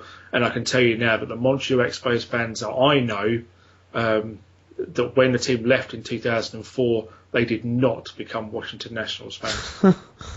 Yeah, I highly doubt they do. That never happens. I've never heard of anyone whose franchise has moved, relocated, and they move with them, apart from Ozzie Newsome with the Colts moving to be the general manager. So we'll let Ozzie off with that one. I agree with you. I don't see it being anything more than just being these exhibition games for now. Maybe having a couple more, the next spring after that, a couple more after that. Just mainly to it's a big market, and it must still be a huge baseball market. So it would just seem daft to not do it. And I don't understand why they don't take more spring games all over the place. I mean, that's the one chance where if you're not going to go down the NFL route of an international series of committing to having regular season games abroad, spring training is the perfect opportunity for you to take it all over the places where the feed is from. So, the Dominican Republic, I don't know whether that's, politically you're able to go to places like the Dominican Republic and do it. I don't know what it's like there. I know you couldn't be able to go to Cuba, obviously. A place like Japan, I know they always have a couple of games in Japan, but you could just take even more, Stephen. You could go all around the globe, Go down to Melbourne for a game. Come over here to Europe. We'd love to have you for a couple of games. It always baffles me how far behind Major League Baseball are. We talk about it so often. It's good to see that now that they're having these games. Like you said, they're doing it in a country where they've already got a franchise. So it's not like they're really branching out. It's a place where they've had a franchise for decades before. It's a country where they already have a Major League Baseball franchise, one that's going to be playing in these couple of games in Montreal. So I like the move, like you said, to bring back something for the Montreal fan base with baseball. But again, there just isn't enough foresight for me to think about, well, if we're doing this, why don't we do this with other teams and spread to other countries? Well, I mean, you've got a situation, you talk about Australia, funny enough, and I don't know whether you've seen the article then that Sydney will be having Major League Baseball in 2014. They will have the first games to open a season outside of North America since I think it was Japan back in 1999. So, excellent. Whilst it's a wonderful piece of foresight, it's 15 years. It's 15 years since the last time we had opening day outside of North America. And you talk about Europe. There's talk of a all-purpose baseball stadium being built in Holland, because they hope to one day have a Major League Baseball game being sent over there. And me as a baseball fan, I'd probably quite like to do that as a 2 to 3 day weekend. We'd set that up. Well, we'd have that set up. I hope they feature that one in Amsterdam. Would be my vote. So what a wonderful wonderful country to have some baseball. I think this is what they need to look at is taking these games. I say we're starting looking at the regular season games, but for me it's not enough. We've just had a chat with Matt from a hockey point of view, because they, as part of their international series, they take games into Europe. They've had them over in the UK. They go to Finland, they go to Sweden, they go to Czech Republic. So where their players are coming over to the NHL, that's where they're sending their international games over to give something back to the fans, to sit a chance to see their heroes play for the NHL teams. So baseball, again, like we said before, is completely behind the times. It just doesn't wake up to the fact of how much better things could be by showing off this game to a global audience. And we talked about last night about how the Olympics could have helped bring that out to the masses and try and get more people involved. Unfortunately, it didn't happen. But yeah, they've got to look at something on a regular basis. Whether they do it spring training, but where does it matter where spring training games are? I know. It absolutely does not matter whatsoever. I've never understood yet how many spring training games a team plays. It just seems like just a number, like, I know what we'll do. We'll just fit as many games as we can over a 30-day period. It doesn't matter if we play 20, it doesn't matter if we play 40. We play split squad games, we play whole squad games. Why not just break up a squad and do a split squad games over, say, a week period in another country? Maybe send, say, 4 teams over to wherever you want to play them, and they play like a mini spring training schedule in another country just to show it off. It's a perfect example to do it. It doesn't mean anything to a point of view of how things are going to go from a regular season point of view to spring training. And as long as the players are getting their at-bats, getting their eyes in, getting used to being back into baseball shape, then I can't see what the problem is. I completely agree with you. I had another interesting thought about Major League Baseball. I actually had it today earlier on. I started thinking about if I just watched Moneyball. I watched it again last night. I think I watched that bi-weekly now. It's become part of just I've never seen it. You've never seen it? I'll send you Moneyball. There we are. I'll get you on that. You gave me Mr. 3000. I'll send you Moneyball. So I was watching that and I was thinking, how would I get ahead of the curve now? If I'm one of these smaller market gems, if I was given the Houston Astros today, you have to think up something different. Because you're just going to get gutted by the bigger teams, when your players become, semi-stars, or you've got some decent prospects showing some talent. I've never understood why a baseball team doesn't get themselves ingrained into somewhere like in Australia, like in England, where they play a game like cricket, where clearly they have incredible hand-eye coordination. Why not go to somewhere like an India or a Pakistan, give the kids a baseball bat and say, don't let the thing bounce and just hit it? Yeah. There's blatantly an innate, if not an innate, but an ability to learn the quality of hand-eye coordination needed in baseball. It might sound daft to people to say that, but, a 90-mile-an-hour fast bowler coming at you in cricket, okay, it's not the exact same speed, or, all the different stuff that goes on with the curveball and the knuckleball and what have you, but the hand-eye coordination's there. You've got to branch out. They can't keep this game to, the Dominican Republic, Cuba, Japan, Asia, and North America. It just doesn't make sense when you have a global brand in Major League Baseball and you have global superstars, and there's lots of guys out there now you can say it with every sport that there's guys out there who could be superstars in Major League Baseball that for some reason aren't even involved in the game. They just need to branch themselves out, and as soon as Bud goes, I'm convinced that they'll go for someone younger, and we'll start to get some answers from Major League Baseball in terms of branching out. Yeah, as I say, the one thing they do right is the MLB.TV. That's the one thing they do right. They do it better than anyone. That is the best one across the board. For me, you hear people sometimes complain about NHL Game Center. You hear people complaining about NFL Game Pass. There was problems with the NFL Network link on the Game Pass right up until kickoff yesterday, because even I couldn't get onto the NFL Network.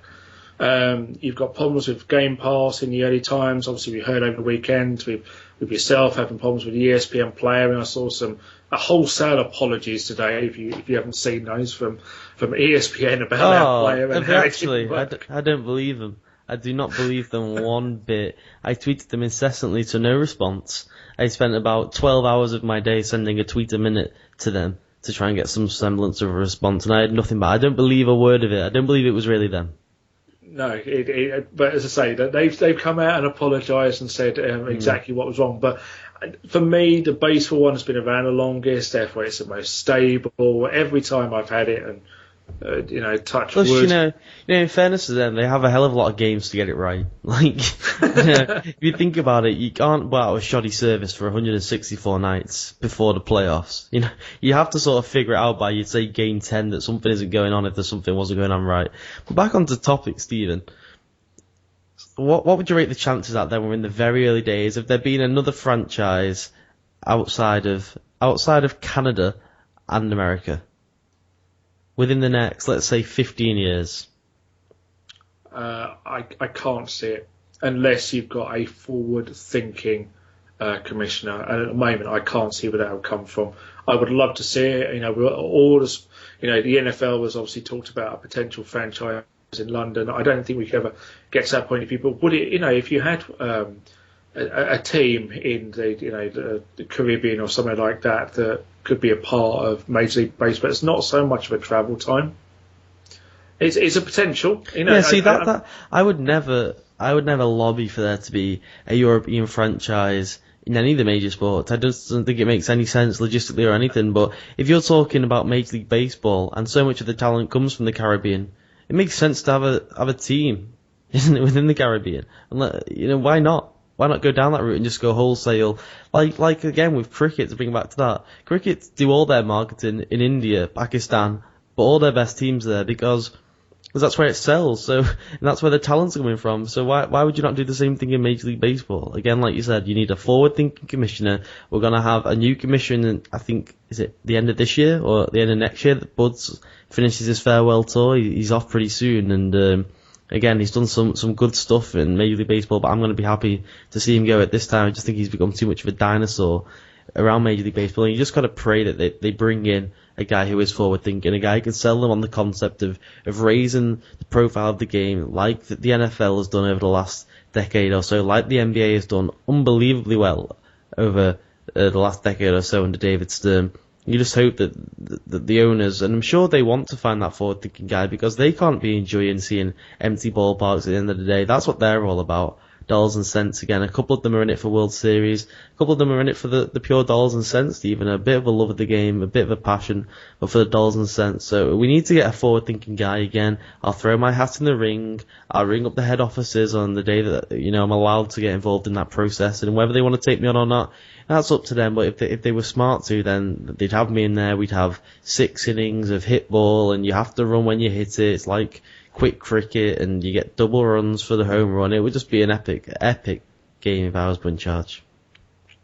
As I said to you before, I'm also your right hand man. Sorry, just detract from the baseball chat for a second, but the Eagles have actually now gone out in front 10-7, and we're still only like 9 minutes to go in the first quarter. So this is going to be a ridiculously high-scoring game. I cannot believe what I'm seeing from the play clock hasn't got below 20 once on an Eagles drive. It is just ridiculous. RG3 has only had 2 snaps at present for the Redskins. They scored on a defensive turnover. Alfred Morris fumbled the ball on, I think, the first or second possession from scrimmage for when the Redskins offense came out. He looks okay at present. RG3, they have run out the pistol.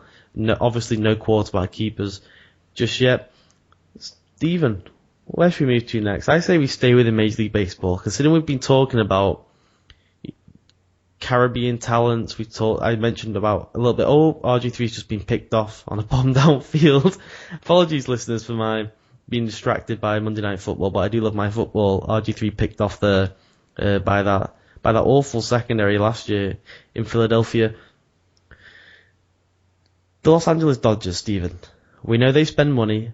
We've intimated many times that we thought they were going to get Robinson Cano. At least I did. I'm not sure how high you were on that train of thought. I thought that, it's going to be a done deal. I thought it was done now. I thought Rock Nation, who Robinson Cano is now involved with Jay-Z's firm of sports agents, I thought they'd already had it signed, filled and delivered, that he'll be leaving New York for Los Angeles this summer.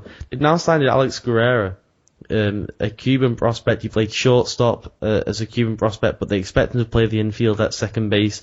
A $32 million 7-year contract. Remember, all baseball contracts are fully guaranteed, and that is a heck of a lot of money, Steven Edwards. Does this close the book on the Dodgers moving for Cano? I think it makes it more likely. With the Dodgers, I never want to close the book on a potential guy going to them when it comes down to money, because it still could happen. But I mean, at the moment, the Dodgers are playing Mark Ellis over at second base, and he's headed for free agency, and he's 99% sure he was going. There's no way he'll be back at the Dodgers next year. There's talk that Guerrero will be playing second base because he's not going to play shortstop in the major leagues. So he's a guy that's got some pop in his bat, should be able to hit for average. It's going to be quite interesting to see how he adapts to the American game, like everything else. Whenever a guy comes in from the Cuban area, I'm not convinced. I'm not convinced. This definitely shuts the door on Cano. For me, it makes it less likely. But it still wouldn't surprise me if I wake up one morning and overnight the Dodgers have signed Cano to this massive contract, and to still going to insert him as a second baseman, and then Guerrero will just be a backup infielder, and that's what he'll be, because the Dodgers have a ton of money. And again, it comes down to the fact that luxury tax means nothing to the Dodgers. To them, they can go out and afford to spend this kind of money, while everyone else, not necessarily everyone else, but a lot of other teams have to stay within a certain kind of budget because they can't afford to pay this luxury tax. Yeah, I completely agree. It definitely doesn't close the book for me. It obviously doesn't make it more likely. I still just have the feeling that they'll get it done. I think that it's almost already done. Like, this Guerrero deal's been done behind closed doors. It was, 2 months ago, I think, that I last heard about this, when the agent basically refuted it and said, look, we don't think he's going to be going to the Dodgers. We haven't, signed off to do anything yet. And then we wake up today and it's done. It's a done deal. Yeah. We've agreed a $32 million 7-year contract. Like, that got done by a couple of texts last night. So these things go on well before, and it's particularly with Cano this year. He's been injured. He's been in and out of that lineup. The Yankees haven't had a great year. They may be on a bit of a charge now for a wild card place, which I don't think they're going to get, because the good old Red Sox almost swept them the other day in a 4-game series, which was quite wonderful to watch. So I think he's done with New York. I think he's ready to get out. And like you said, the Dodgers, when they see him sat there in free agency, and they know that more than anyone they can go and get him, I think it's going to be difficult for them to turn down a guy who they know can be a legitimate star in the big leagues for a prospect who they're going to be moving from one position to another, who only has a bit of pop in his bat. He's not coming in as this guy who can crush the ball at the park, and I know maybe that's not what they need at the moment, but he's not coming in as one of the greatest prospects we've ever seen. He's just coming in as a good prospect who's going to be moved from shortstop to the infield. They haven't even specified the position. We just assume it's going to be at that second base position with the 36-year-old guy moving on from there into free agency. For me, I still think it's going to go down. I still think that they're not going to be able to resist with all that cash moving for Cano when he's available. Yeah, I think they're still going to bring it in. And we say the Dodgers will do whatever it takes to put a winning team on the field. And at the end of the day, you also got to look at the fact that if you sign Cano, then Cano's not signing somewhere else. Yeah, that helps a lot. That's what it may sound like, I've got a guy because you can't sign him, but that's what it comes down to. Sometimes that's what you do. Teams have been doing that in all the sports for a number of years. Unless you put that hard cap in place, what hockey have got and what the NFL have got, then you're not going to have that.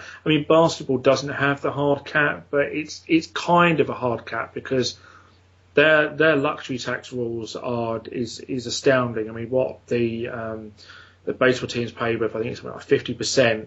In the NBA, you pay a dollar to the 1-to-1 for every dollar you over the cap.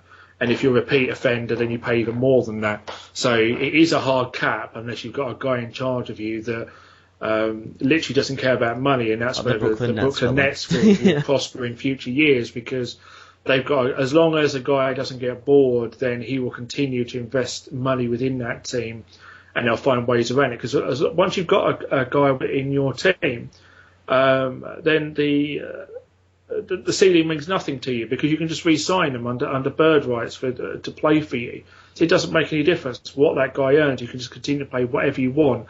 That's what, and players can earn a lot more money playing for their own, re-signing with their own team than what they can by going elsewhere because of things like that. So, yeah, baseball's got the same problem as what the NBA have got, and that's the reason why you've got certain teams that will always be dominant, and that's the reason why it's also easier to maintain those dynasty type teams and to be consistently at the top of those particular sports. Whereas in football, as we've seen in recent years, where things are very, very wide open, you could draw a Super Bowl winner this year from maybe 8 different teams, and that's kind of nice. Hockey's exactly the same. I mean, we've had a conversation with Matt earlier on, and not to keep plugging that interview, but we only discussed the Eastern Conference. We put out there a case of potentially 3 or 4 teams that could potentially win the cup or be there or thereabouts, and we'll have exactly the same in the Western Conference because they've got that hard cap in place. It's very, very difficult to continue to maintain those players. You've got to look at different things and make those changes and give up players and try and replace those in. So your general manager really does have to do his homework to be able to put that team out there to be able to continue to dominate and try and stay at that particular level. Whereas for me in baseball and basketball, it's not as difficult of a job. I completely agree. Great points well made. Let's put a percentage then on this Robinson Cano to the Dodgers deal then. I'll go off the bat. I'm still going to go 60-40. I still think it's more likely than less likely that he ends up in LA, just because of the sheer money factor. And like you said, he's not going to be in anyone else's team, and it's not going to cost us too much comparatively to other teams. What percentage have you got on Cano to the Dodgers? I'm still looking at like 70-30. How much money is $32 million over 7 years? It's less than $5 million a year. Even if you write that off, if you decide that at the end of the day you've got Cano in your pocket, you're going to put Cano out there, you've got a nice insurance policy in Guerrero, be a pinch hitter, otherwise they might try and move him into a shortstop position. And even if he's an absolute bust, what is $32 million to the Los Angeles Dodgers really isn't that much money.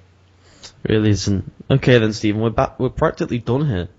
We're done. We tried to shorten the episode for people, and we had an interview in there which extended it closer towards the 2-hour mark than we're going to be more likely in the future. We'll be coming down to that hour and a half mark just to bring it down for people to listen to and from work, and just a more concise show for people from us at UK First Take. Any more points to make, Stephen Edwards? I suppose what we'll do is we've got the NFL on at the moment. We'll make a couple of quick picks on how the games are going to go. So over to you, Ollie. How do you think Philadelphia and Washington's going to finish? I think it's difficult for us to comment because we've already started watching the game, or at least I've been watching the game as we've been on there. I went with Philly anyway before the kickoff tonight, just because I thought the fact that RG3's had no snaps, I thought that Philadelphia would jump out to a quick lead. They're at 10-7 at the moment, potential to put up some more points in this first. I'm going to go Philly just to edge out the Redskins. I still have faith in RG3. I think the Washington Redskins will slightly edge this game. Okay, so the Houston Texans playing the San Diego Chargers, which, by the way, is both, I think, one of the worst and best uniforms in the NFL. I love that San Diego powder blue uniform. It is spectacular, and the Texans one is so boring and non-Texas. It just doesn't make sense. Who have you got in the Chargers Texans then? I'm going with the Texans. As much as I've sat here and crowed about how I think the Texans aren't going to be that great this season, for me the Chargers are a worse team, and I fancy Houston to win this one on the late Monday night game. Yeah, the Chargers are absolutely bums. Phillip Rivers is a bum. He's completely shot. He has no strength in his arm. If you've got one game to watch tomorrow, obviously most people go to the Eagles-Redskins game, but if you want to laugh and don't just want football, I'm telling you now, I've not even seen the game yet. I've only watched a couple of games in pre-season at the Chargers. Go and watch the Chargers game tomorrow. It's not even been on yet, and I tell you now, it's going to be funny. The way he throws the ball anyway, it looks painful, and the fact that it's come out there now with no zip and goes up like a shot duck, it's almost embarrassing. So that's going to be some comical effect outside the fact that Manti Te'o isn't playing for the Chargers, so all the networks have got to put those VTs on hold that they've had lined up for God knows how long.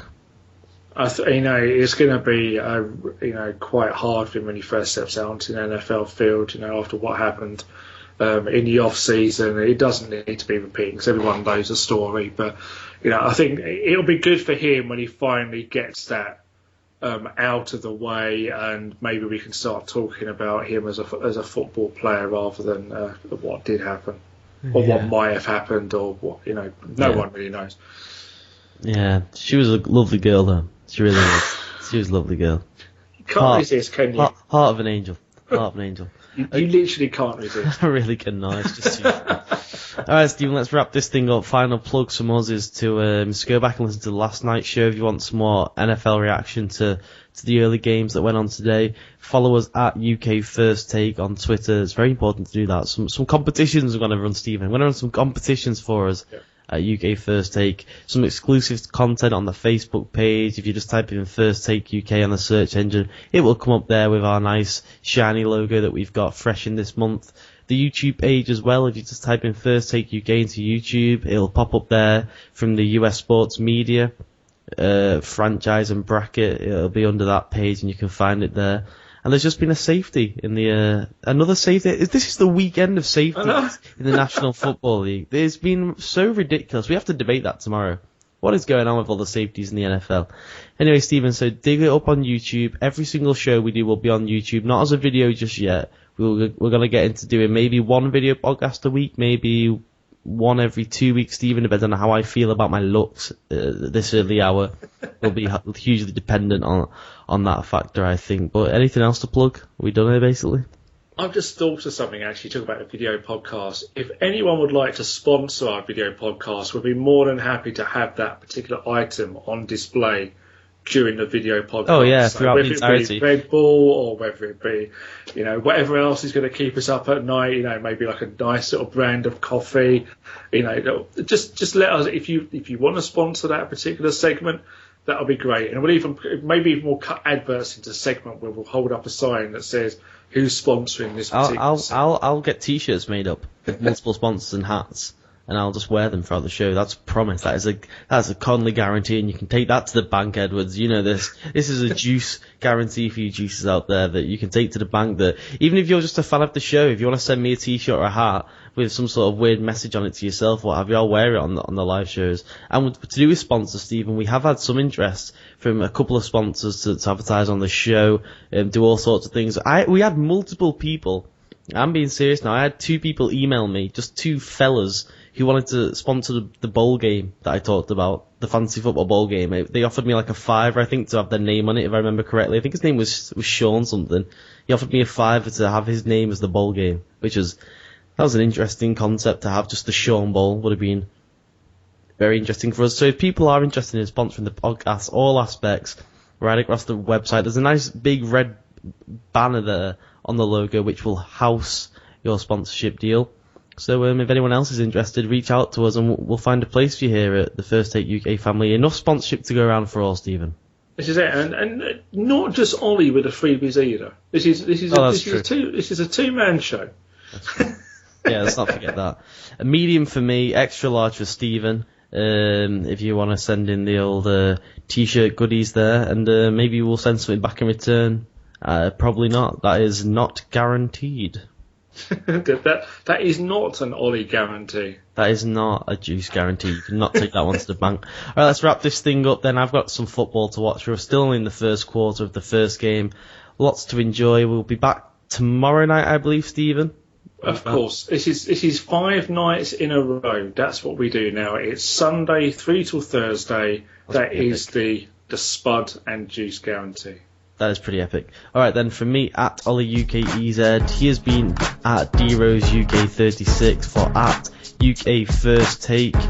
It's good night from me. It's been a good show. It's been a great show and it's good night from me.